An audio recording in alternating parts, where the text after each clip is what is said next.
Residencial. Esse é o último painel dessa noite e nesse tempinho agora nós vamos falar aí sobre duas tecnologias que estão revolucionando a construção civil. Nós vamos tentar fazer um paralelo entre essas duas tecnologias e mostrar aí como a construção civil também pode ser industrializada. Aqui junto comigo está o Antônio Gilberto, que é do ITIE, e ele vai me ajudar aí a construir, né, a costurar e enriquecer esse bate-papo. Gilberto, por favor, se apresente aí para o pessoal. Boa noite, pessoal. Muito obrigado, Lucas, pela oportunidade que a Vita Residencial está proporcionando para a gente. Sejam muito bem-vindos, é um prazer estar com vocês.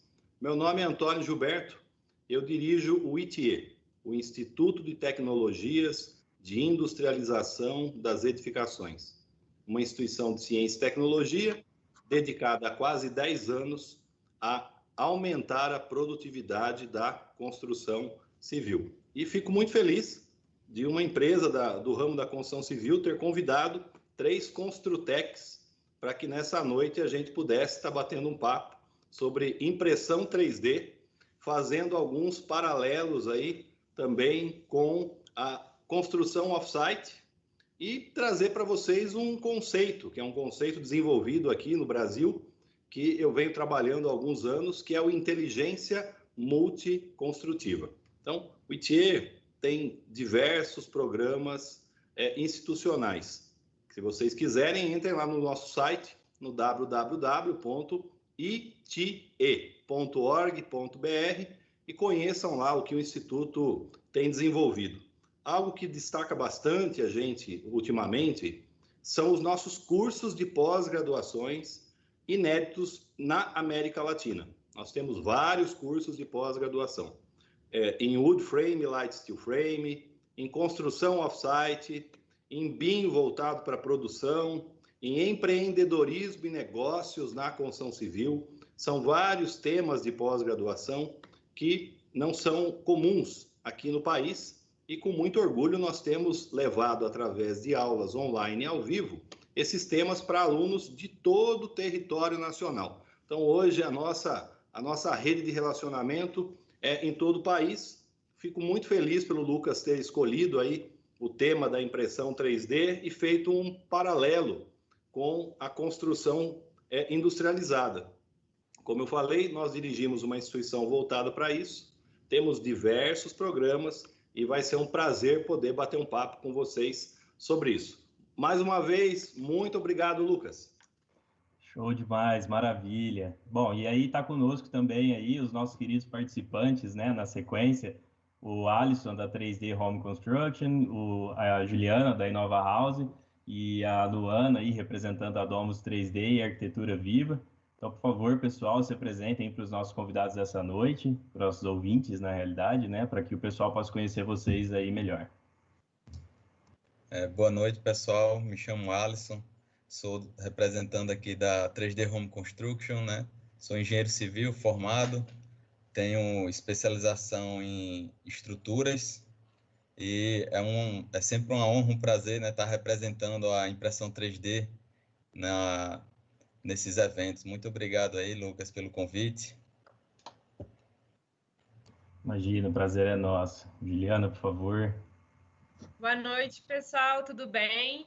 Vai ser um pouco difícil superar aí a apresentação do Gilberto, né? Tem tantos produtos, tantas opções aí para o mercado da construção.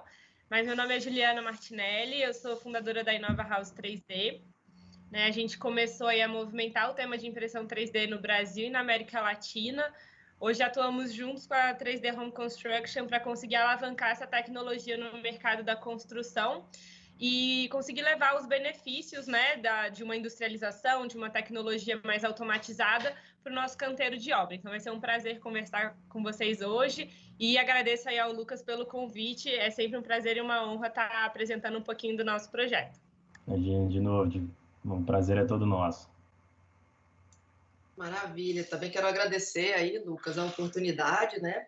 Eu sou Luana, sou arquiteta no Escritório Arquitetura Viva e sócia do Fernando Green no projeto Domus, que vem desenvolvendo, dentre outras tecnologias para a construção civil, o robô Domus, né? Que seria para impressão em 3D. no nosso escritório. A gente trabalha com bioarquitetura, com bioconstruções. O nosso carro-chefe é a terra crua, né? O nosso trabalho é pautado pela permacultura, pela biomimética e pela biofilia.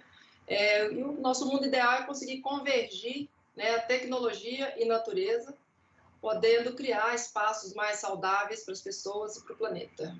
Muito grata. Maravilha, a gente vai falar um pouquinho sobre isso essa noite. Eu quero estender, na realidade, esse agradecimento aí para o Vita Residencial, né, a empresa que eu atuo hoje, que eu trabalho. Nós somos um grupo de pessoas extremamente inquietas, né, e essa oportunidade que a gente está tendo de participar da Startse é prova disso. Gilberto, a gente sabe aí, né, que a construção civil vem passando por um processo de transformação recentemente, né? Existe um ânimo aí maior das construtoras, das incorporadoras, olhando para novos conceitos, para tecnologias, para sistemas construtivos e tal. E o conceito de industrialização está na boca das pessoas, né? Conta um pouquinho para a gente aí sobre qual que é o conceito, né, e o histórico por trás da industrialização na construção civil. Bom, Lucas, é uma pergunta de uma resposta longa, mas eu vou procurar ser o mais breve possível. Primeiro que o Brasil, né, o nosso país, ele tem muitas iniciativas já antigas de industrialização. Só que o que a gente conheceu sempre foram mais os pré-moldados de concreto, as estruturas metálicas, né, com aço laminado principalmente, são aí os dois produtos que sempre chamaram mais atenção, né, de produtos industrializados, produtos de estrutura. Porém, industrializar a construção civil, isso está lá no meu livro digital sobre inteligência multiconstrutiva. Eu conto que, na minha ótica, é transformar aquilo que é tarefa do canteiro em demanda para processos tecnológicos. Então, é isso que a gente precisa fazer, transformar a demanda do canteiro de obra, aquilo que era serviço lá do canteiro, transformar em processos que tenham maior produtividade. É por aí que as coisas caminham. E esse ano, especificamente, a construção civil ganhou muita relevância com o tema da industrialização, graças à pandemia, né? Esse foi o lado positivo da pandemia, por conta dos hospitais de campanha, os hospitais definitivos, que foram produzidos por algumas empresas. Mas aí cabe um detalhe para chamar a atenção. Essas empresas não nasceram em 2020. Essas empresas já estavam aí desenvolvendo soluções, investindo em tecnologia, desenvolvendo protótipos, acreditando, né, na disruptura. Então, o que nós estamos vivendo no Brasil? Primeiro, muita gente acordou do nosso setor. Acordou para entender que existe sim iniciativas no país, e essas iniciativas elas são muito semelhantes àquilo que é feito em muitos países já industrializados. Porém, o que nesse momento a gente tem de diferente? A gente está vivendo uma transição em vários aspectos. A gente está vivendo uma transição de indústrias, a gente está vivendo aí os primeiros passos da indústria 4.0, a gente está vivendo uma transição de economia, a gente está vendo uma nova economia surgir. Então, em paralelo à indústria, nós temos uma nova economia surgindo.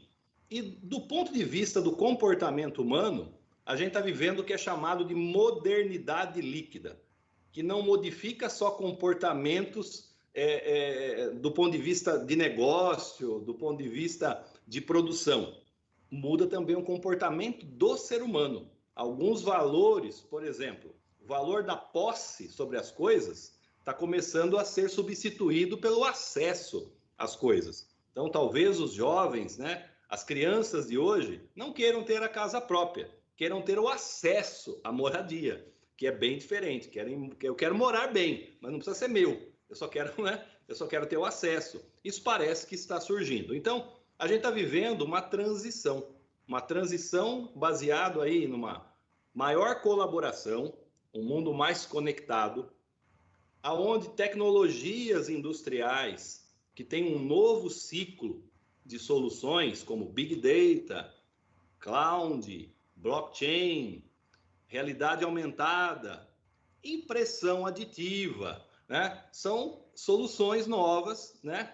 Que vão gerar novas profissões, que vão gerar novos produtos e que corroboram com uma tendência do ser humano querer viver de uma outra forma, pegando aí o gancho da Luana, né? Que tem uma visão mais voltada para a sustentabilidade dentro desse contexto aqui do nosso painel de hoje. Então, o que nós estamos vivendo? Nós estamos vivendo uma parte da construção civil brasileira, né, dos profissionais, em função da pandemia, de repente a gente acordou, falando, nossa, né, precisamos mudar. E eles estão se espelhando em profissionais e empresas que já vinham em um processo, que já vinham investindo em processo. Alguns processos estão mais acelerados, tipo a construção modular. Outros processos, eles ainda estão em desenvolvimento, que é o caso da impressão 3D em concreto.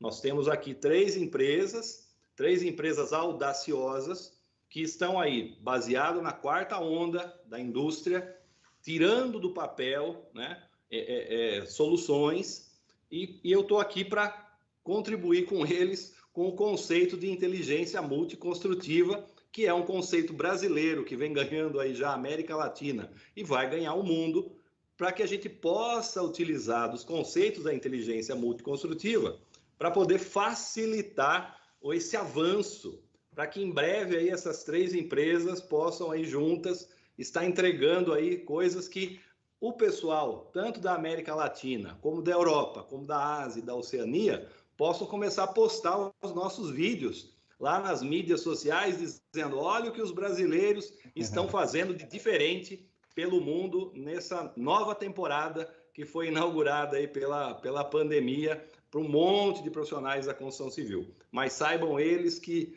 tem gente de cabelo branco trabalhando pela industrialização da construção civil já tem um bom tempo.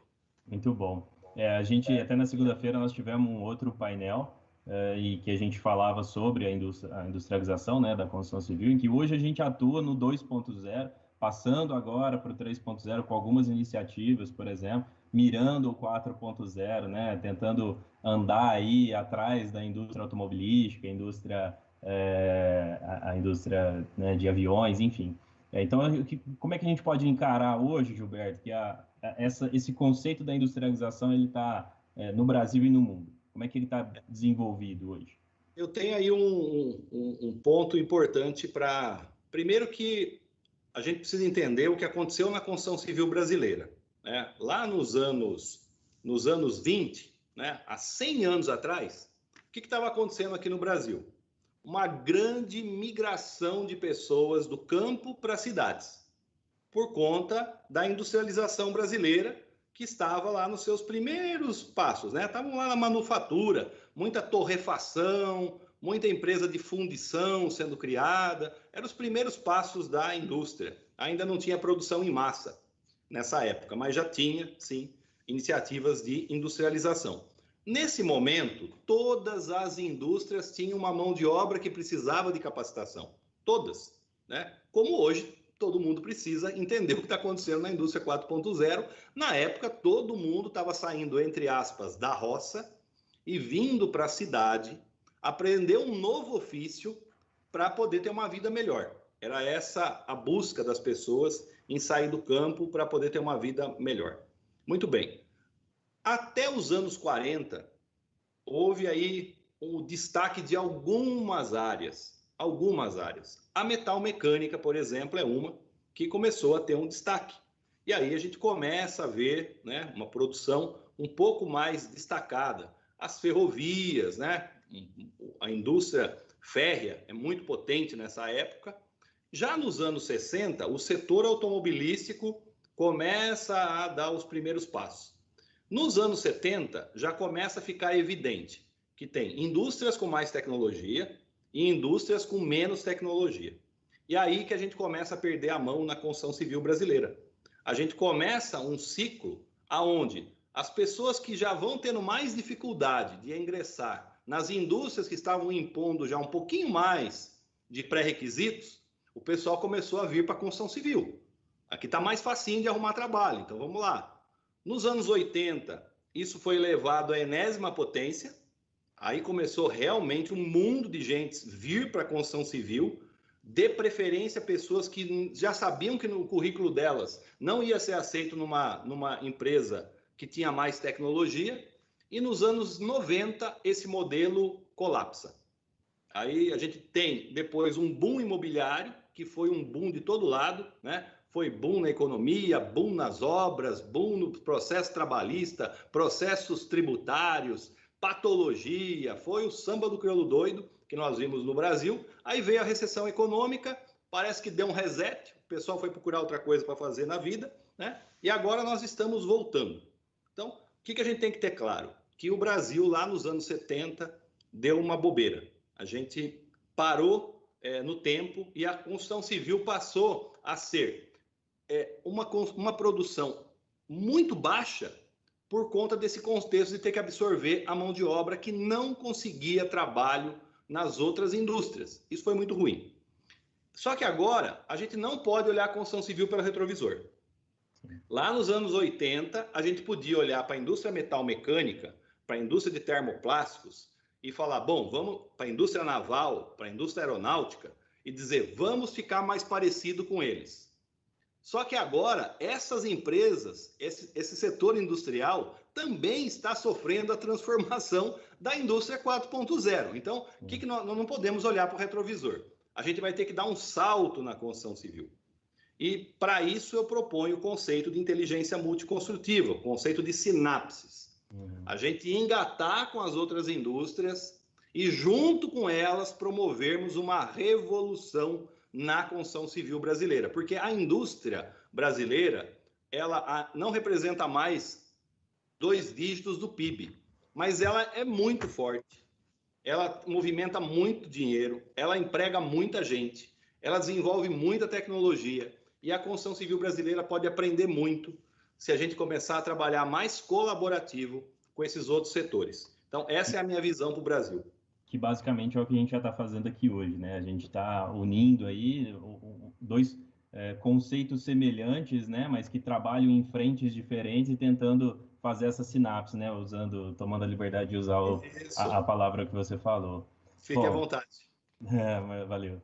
Bom, então a gente falando aí em industrialização, né, seja on-site, seja off-site, né, ou seja, no canteiro de obras ou fora dele, em um processo mais industrial mesmo, que seria o off-site, nós podemos falar que a tecnologia por trás da impressão 3D, ela acabou chegando também na construção civil e que hoje é possível a gente imprimir uma casa a partir de um equipamento desse tipo, né?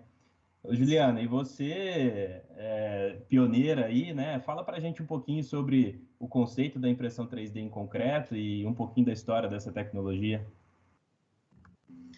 Eu vou pegar um gancho, na verdade, do que o Gilberto falou, né? A aplicação de robôs na construção civil vem sendo observado desde 1950. Então, a gente acha que a automatização dos processos dentro dessa indústria, eles são relativamente novos, mas não. Só que teve muita resistência mesmo da gente se automatizar por completo, né? E aí, a impressão 3D, ela chegou, né, iniciou dentro da universidade, né? Tem até aí uma briga de patentes entre Japão e Estados Unidos, mas basicamente eles estavam querendo prototipar de forma mais rápida e barata e desenvolveram tecnologia, na verdade, juntaram várias tecnologias, né, e construíram aí o conceito de impressão 3D. E ele foi ganhando, depois que a patente caiu, né, ele foi ganhando escala e foi se tornando muito horizontal em várias indústrias. Então, o Gilberto falou, né, citou a indústria aeronáutica. Você já tem aplicação de impressão 3D da indústria aeronáutica. A própria Embraer, aqui no Brasil, ela usa essa tecnologia, né? Na indústria de saúde médica, você tem muita impressão 3D. Então, ela foi ocupando vários espaços durante esses últimos anos. E ela chegou na construção civil, né? Foi inevitável esse processo. E ela vem justamente para substituir essa demanda do canteiro que o Gilberto falou, de processos repetitivos. Eu acho que a máquina, ela ganha muito valor quando a gente fala de processos repetitivos. E aí, a impressão 3D hoje, ela é aplicada basicamente no processo de alvenaria para substituir os blocos, né? Que é um processo repetitivo, né? Você consegue fazer um mapeamento muito claro do que precisa ser feito, então a máquina ela lê isso com muita facilidade. E quando a gente começou a Inova, né? Como é que foi essa motivação para trazer essa tecnologia para o Brasil? Na verdade, foi por observação. De novo, resgatando o que o Gilberto falou. O mundo está conectado, né? Então, nada se cria, tudo se copia, vamos colocar assim. Então, no Brasil, a gente observou o que estava sendo feito na China. Essa matéria que saiu na China de que uma empresa chinesa estava imprimindo 10 casas em um dia foi o que fez vários projetos ao redor do mundo começarem a nascer. Então, se você pega aí o histórico de projetos de impressão 3D no mundo, a maioria surgiu de 2014 para 2015, que foi quando essa matéria viralizou. E a minha intenção inicial era levar a tecnologia da China para países que estavam necessitando de serem reconstruídos aqui na América Latina mesmo, né? Inicialmente seria no Haiti, mas a gente poderia passar por alguns países que tinham passado por desastres naturais ou que tinha algum problema com uma pobreza muito grande, um problema habitacional muito grande, e eu nem conhecia a realidade da habitação brasileira, né? Eu sabia que a gente tinha o problema, lógico, porque é estampado na nossa cara todos os dias, a gente anda na rua, a gente vê isso, mas eu não sabia que era tão grande. E aí, num evento de startups, um dos nossos mentores falou assim, pô, Juliana, por que você não constrói uma impressora 3D nacional para resolver os problemas do Brasil, ao invés de tentar ligar uma tecnologia que estava sendo desenvolvida lá na China com um país que não era o Brasil? E isso ficou martelando na minha cabeça, né? Então, em 2015, a gente resolveu... Eu juntei um grupo de amigos na faculdade e a gente resolveu estudar a tecnologia, porque em 2015, aqui no Brasil, eu não tinha um acesso facilitado à impressora 3D, mesmo a simplesinha de plástico, né? Eu tive que ir buscar na faculdade, num espaço maker. Aqui em Brasília, então, que não é o mesmo universo de São Paulo, não tinha laboratórios makers espalhados pela cidade, tinha um só.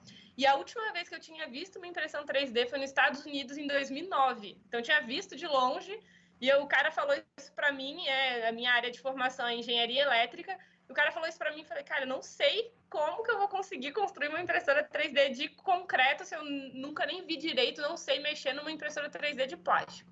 Então, a gente resolveu construir, né, aquele modelo Happy de impressão 3D, compramos as peças, seguimos tutorial no YouTube, e vimos que a tecnologia em si, ela não tem uma complexidade muito grande, né? A sacada de quem fez a impressão 3D não foi inventar a roda, foi simplesmente juntar tecnologias que se complementavam para formar uma nova funcionalidade, né?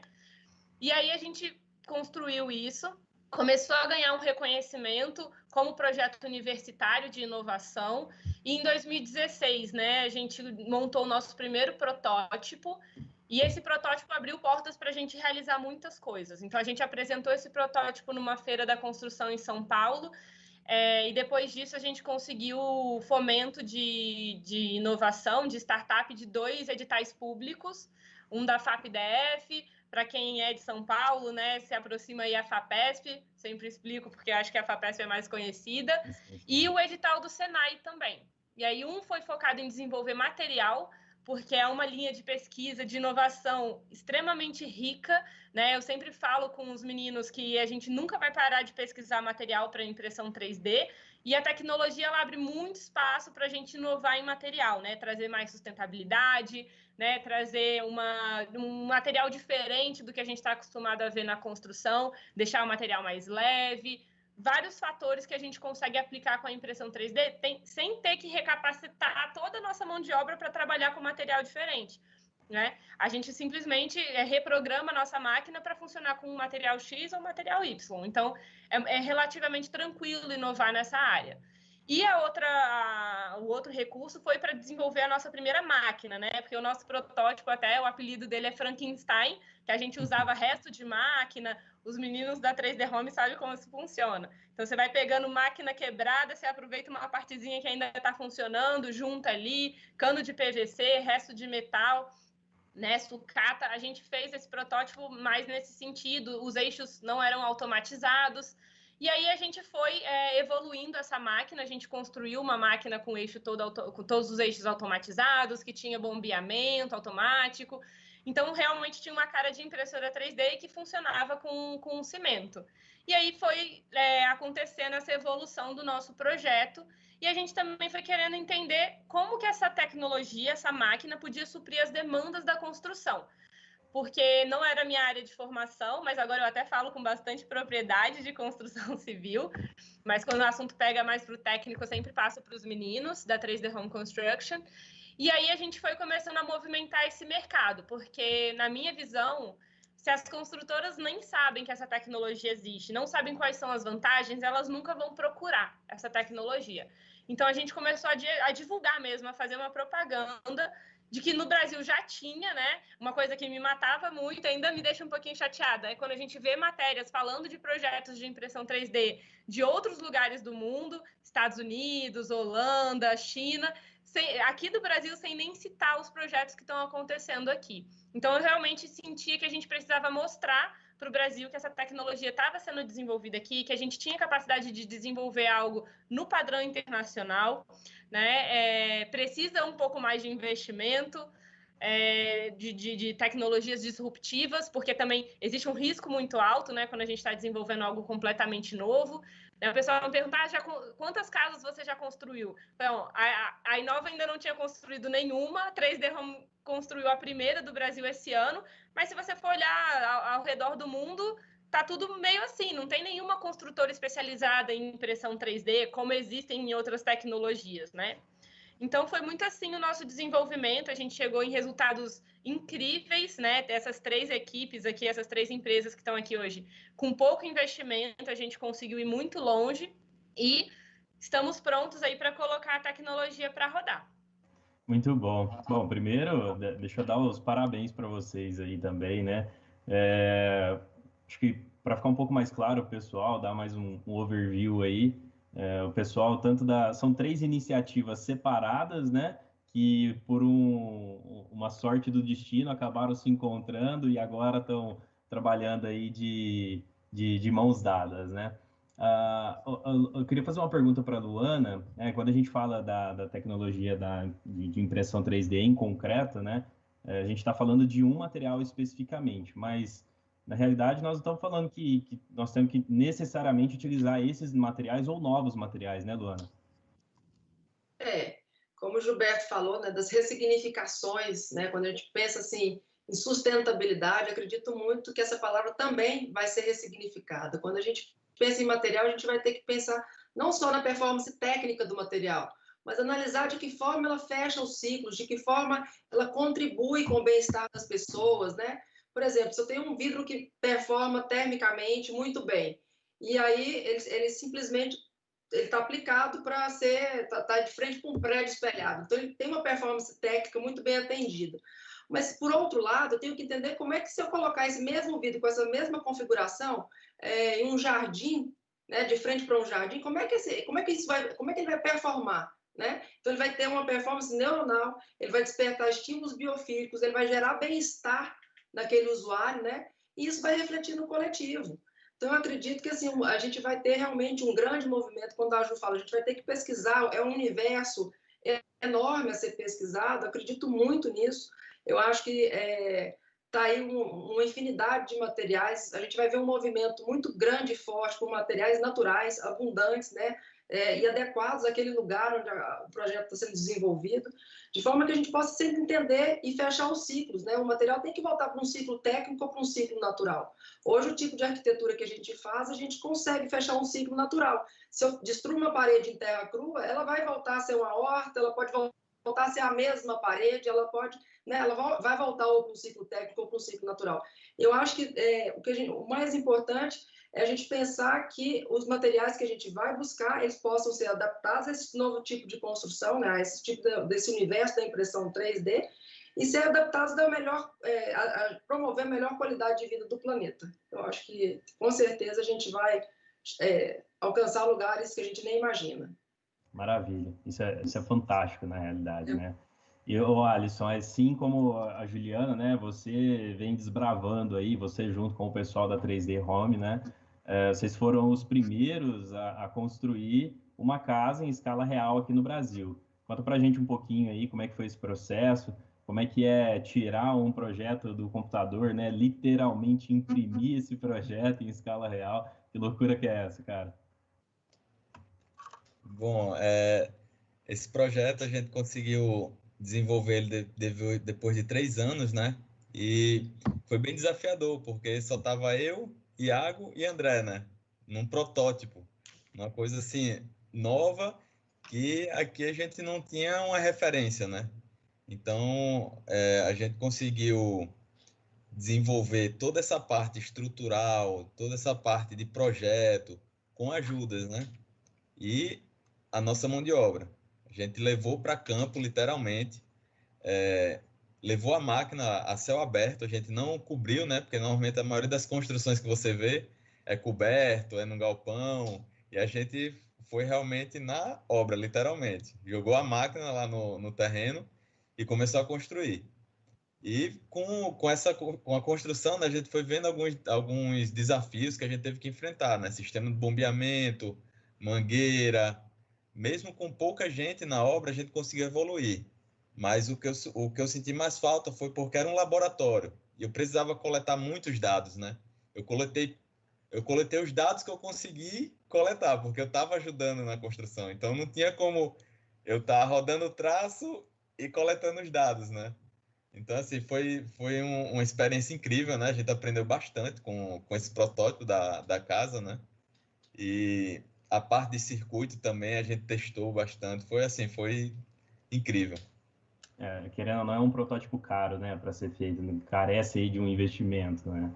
Exato. Eu acho que, assim, ó, uma das várias dúvidas, né, que surge na cabeça das pessoas, né, quando a gente fala de impressão 3D, né, dessa tecnologia, é uma insegurança, né, com relação à parte estrutural da casa, tal, o conforto dessa habitação. Hoje, como é que você descreveria essa segurança estrutural das paredes? Como é que estão os estudos sobre isso? Já aproveita e conta aí um pouquinho para a gente sobre a parte de normatização disso no Brasil e no mundo. Quando a gente foi, antes de entrar a campo, né, para construir a casa, a gente fez uns blocos vazados de concreto com a impressora, de acordo com a norma de blocos vazados de concreto. A gente fez uns experimentos, a gente bombeou o material, fez com as espessuras, tamanho, todos de acordo com a norma e ensaiamos, né? A gente conseguiu, em 7 dias, 14 MPa nos blocos. Então, assim, a resistência é bem significativa. A gente não... Em alguns projetos serão necessários o aço, né? Mas a gente não optou por travamentos mesmo internos nas paredes, já para eliminar o uso de armaduras. A normatização, no cenário mundial, está sendo assim, uma pesquisa está sendo muito, muito estudada, mas não tem ainda normatização. A gente estava conversando com o pessoal que está criando um comitê internacional que está juntando as empresas mundiais, algumas empresas que estão criando forças, né, para criar essa norma, né? Eu até perguntei para eles, né, como está a relação da normatização. Alisson, vocês estão assim, no Brasil está no mesmo patamar, todo mundo está no mesmo nível, mesmo tendo um investimento muito alto lá, com artigos, modelagem matemática, assim, investimento altíssimo das pesquisas, a normatização ainda não está tão para frente como aqui, né? Então, assim, a gente está no mesmo nível. Mesmo com pouco investimento que a gente tem, e a gente vai começar nossas publicações também, né? E a gente está sendo cogitado para participar desse comitê, a gente já confirmou assim, né? Mas a gente está só esperando o pessoal entrar em contato com a gente para criar forças, né? Para ter essa normatização. Isso, para mim, eu acho que é um dos pontos mais importantes para a gente, né? Você criar essa norma para a gente ter mais segurança para comercializar. Não que o material não seja bom, a gente já fez alguns ensaios e realmente tem uma comprovação termoacústica, de resistência estrutural aceitável, mas a gente precisa levar em laboratório, a gente precisa validar. Então, isso tem um certo investimento e um tempo de maturação, entendeu? A gente não pode chegar e construir, como muita gente já veio em contato com a gente. Vocês estão construindo casa? Eu tenho um terreno aqui, vamos construir minha casa. Aí a gente explica em que fase a gente está, né? E onde a gente quer chegar, né? Sim, muito bom. Muito obrigado aí, Alisson, pelas suas palavras. Deixa eu só acender a luz aqui que apaga. Luana, você, né, tem um trabalho fantástico aí, o Gilberto até adiantou isso já, com uma pegada bem sustentável aí, preocupada com o meio ambiente, né? E mais do que isso, né, olhando para uma forma mais viva, né, e natural aí da habitação. Quais são as suas expectativas aí de novas possibilidades com essa tecnologia? Acho que tem toda uma mudança do conceito projetual, né? Eu acho que quando a gente fala de inovação e tecnologia, a gente está buscando um meio, né, de ter uma performance melhor com um custo menor, né, um custo energético mínimo. E quem faz isso muito bem é sempre a natureza, né? Ela já validou aí milhares de startups biotecnológicas, vamos dizer assim, ao longo desses quase 4 bilhões de anos, e vem nos mostrando assim, a lógica e as suas conexões dessa forma de projetar, né? Eu sempre gosto de citar como exemplo a permacultura, que é um método de design baseado nos fluxos energéticos da natureza, ou mesmo a biomimética, que estuda as estratégias que a natureza cria para responder da forma mais eficiente ao meio qual ela está inserida. Então, o que eu acho que a gente precisa fazer é unir essas duas pontas, né? Trazer em conjunto natureza e tecnologia. E é esse lugar aí que a gente quer alcançar nessa integração de arquitetura viva com o projeto Domus, com 3D Home, com Inova, com inteligência multiconstrutiva, com Vita residencial, com Lux, com todo mundo, né? É esse universo que a gente precisa de juntos, né? Esse universo dos inconformados é que eu acho que a gente precisa de realmente fazer acontecer. Uma salada empresarial super saudável aí, com o perdão da brincadeira. E aí acho que você tem um pouquinho aí de conceito de design generativo também, né, em relação a isso. A gente até comentou mais cedo que o próprio design generativo, junto com a biomimética, junto com a impressão 3D, traz uma gama de possibilidades sim, incríveis, né, para esse desenvolvimento, né? Então, assim, a biomimética ela nos dá a oportunidade de entender como é que a natureza investe nas suas geometrias, como é que ela cria estratégias para responder da forma mais eficaz ao seu ecossistema. Então, para otimizar todos esses processos dentro da lógica projetual, a gente tem que estar em comunhão com a tecnologia, pois é ela que vai ela que vai criar as possibilidades do design generativo, onde a gente vai poder parametrizar esses conceitos e esses condicionantes e melhorar a performance integral do edifício. Então, acho que é um caminho que a gente não tem como não percorrer, né? Hoje, por exemplo, a gente consegue criar algoritmos baseados no DNA das formigas para gerar melhores possibilidades de circulações em edifícios, ou mesmo um algoritmo que você possa direcionar a melhor geometria para responder a questões climáticas de um determinado lugar. Então, eu acredito que o mais importante é a gente entender que existe uma sinergia inexplorada nesse lugar onde reside aí a natureza e a tecnologia. Fantástico. Lucas, bastante ansioso para ver esse futuro aí. Pode falar, Juliana. Só complementando aqui o que a Luana falou, né? Quando a gente fala da tecnologia de impressão 3D, muita gente pergunta para a gente a questão de custo, de tempo, que é uma problemática grande na construção. Mas eu sempre tento trazer essa vantagem de versatilidade geométrica que a impressão 3D traz, né? Quando a gente até começa a falar de métodos construtivos mais industrializados, a gente ainda não tem, mesmo nesses mais conhecidos, uma liberdade geométrica tão grande quanto a gente tem na impressão 3D, né? Quando a gente fala de pré-moldado, pré-fabricado, né? Steel frame, wood frame, a gente ainda trabalha com uma geometria um pouco limitada. E a impressão 3D, ela traz isso justamente para a gente conseguir copiar, né, o que a natureza já faz há 4 bilhões de anos muito bem. A gente consegue trazer isso para a parte de construção e aproveitar da melhor forma os recursos locais ali que a gente tem. Então, eu acho que isso é uma das maiores vantagens, né? Quando a gente fala aí das maiores vantagens da tecnologia, é essa liberdade geométrica e aí associado com esses biomimética, né? Design generativo, tudo isso associado à construção. Muito bem colocado, Juliana. Isso é de extrema importância, né, de ser ressaltado.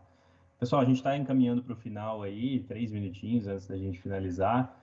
Queria entender, né, vocês desenvolveram isso aí com um espírito bem bootstrap, né, com investimentos, né, às vezes até baixos, no caso do pessoal da 3D Home e tal. Como é que ficou essa questão e como é que está o investimento aí em todos esses projetos atualmente?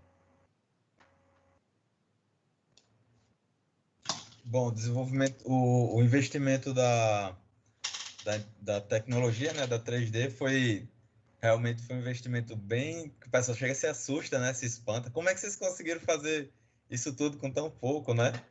Aí a gente conversa, fala realmente que a gente teve esses desafios e que a gente conseguiu vencer. A gente mostrou que a gente tem capacidade técnica para desenvolver essa tecnologia com pouco.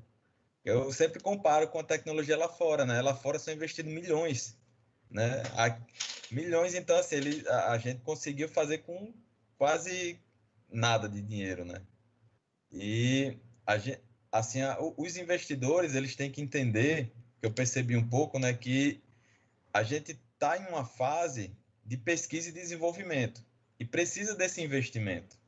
Não é um investimento para você colocar essa tecnologia e daqui a 6 meses, vou querer jogar no mercado, já vou estar ganhando dinheiro, vou estar lucrando. Não é assim, né?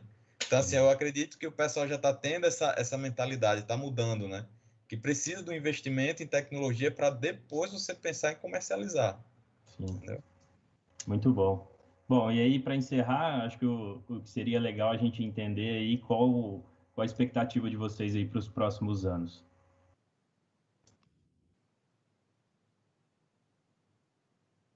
Pode falar. Bom, acho que eu posso começar. Só complementando o que o Alisson falou sobre investimento antes de concluir, até por essa nossa realidade, né, de pesquisa e desenvolvimento, que a gente buscou fomento público, né, que é um fomento que está aí para apoiar justamente essa parte de desenvolvimento quando a gente ainda não consegue ir para o mercado e prometer, né, para o investidor privado um retorno rápido, né, e com uma escala grande. Então, a gente conseguiu aí passar para mais uma fase do edital da FINEP, acho que vai dar tudo certo para sair o recurso, e com isso talvez a gente não precise mais dessa parte de investimento em pesquisa e desenvolvimento, e aí a gente já consegue ir para o mercado. Então, são desafios que a gente encontra, mas como todo brasileiro, né, não desistimos e continuamos firme e forte no desenvolvimento da tecnologia. E aí, pegando um gancho do que o Gilberto falou, eu acredito que para a construção civil, o que a Inova chama, né, de construção híbrida. Cada tecnologia ela apresenta uma vantagem, né? A gente não precisa falar, eu vou ficar apegado aqui e só trabalhar com impressão 3D. Né? Eu consigo ver hoje em várias outras tecnologias vantagens que talvez a impressão 3D nunca vá atingir aquele índice, né, de otimização de processo. Então, para mim, o futuro da construção ele é híbrido, né? Uma mistura de tecnologias, e a gente tem que trabalhar para conseguir os nossos projetistas, os nossos softwares, ajudarem a gente a fazer as melhores escolhas para cada parte do nosso projeto. Então, a minha expectativa, né, é que a gente consiga lançar a impressão 3D no mercado, que ela possa trazer esses benefícios para o setor e que a gente consiga integrar as outras tecnologias em um projeto mais híbrido, né? E que se apoie, né, que se suporte. Várias tecnologias aí dando suporte, não sendo competitivas e concorrentes entre si. Muito obrigado, Juliana. Pessoal, infelizmente, nosso tempo esgotou aqui, a gente vai precisar finalizar, mas eu acho que é um assunto extremamente profundo, tem muita coisa para a gente falar, tem muito detalhe para a gente mencionar. Já foram várias reuniões que a gente fez, né, com o pessoal da 3D, com a Inova e tal, e a gente tem buscado essa aproximação aí com vocês. Eu acho que seria interessante a gente talvez voltar num outro momento a falar sobre isso, né, e talvez em uma outra plataforma, enfim, mas para a gente conseguir aprofundar esse assunto. Então, primeiramente, queria agradecer a presença de vocês, a disponibilidade, o tempo e as palavras aí que vocês dedicaram. Obrigado também ao pessoal que está nos assistindo aí em casa, né? E entre em contato com a gente, entre em contato com o pessoal, procurem aí nas redes sociais, né? O Gilberto no LinkedIn, no Instagram, enfim, a Luana, a Juliana e o Alisson.